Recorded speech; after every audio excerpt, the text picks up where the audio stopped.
Sabado ngayon mga ka-OFW, kaya pupunta tayo ng Marina Bay Sands para manood ng fireworks display. Sabi noong ating ka-OFW na isa sa mga nagsiset up ng mga fireworks ngayong Sabado daw, medyo maganda daw ang ipapasabog nila. Kaya sabi ko ganyan, sige manonood ako. Okay, nandito na yung trend mga ka-OFW. Let's go!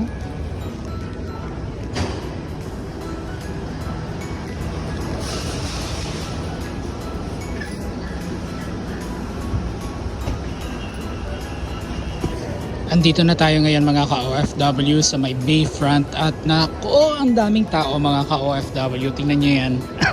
Okay, andito na tayo sa loob ng Marina Bay Sands mga ka-OFW. Actually mga alas 8 ano, ang putukan.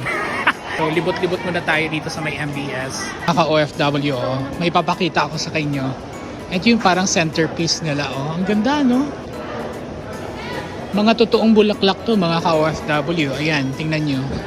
Talagang ginagastusan nila. Ayan o, tingnan nyo o. Ganda no? Wow! Dumaan muna tayo mga ka-OFW dito sa may Tower 2 and Tower 1 ata to, or nandoon ata yung Tower 1. Anyway, alam nyo ba? Yung mga kasama ko lagi dito nagpupunta nagche-check-in dito. Pero ako medyo matagal na ako dito sa Singapore. Pero hindi pa rin talaga ako nakakapag-check-in dito. Tingnan nyo, ang ganda oh. Wow! Diba mga ka-OFW? Pero alam nyo, kahit na medyo social yung lugar ano, sa totoo lang, kahit na nakachinelas lang tayo, okay lang yan.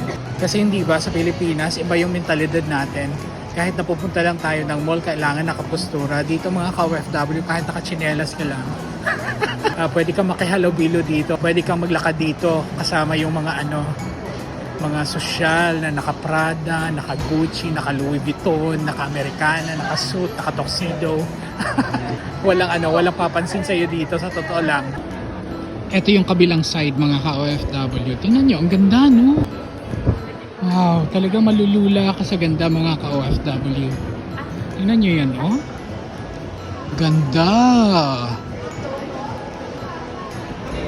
Okay, baba na muna tayo mga ka-OFW kasi doon tayo sa totoong pakay natin ang manood ng fireworks display.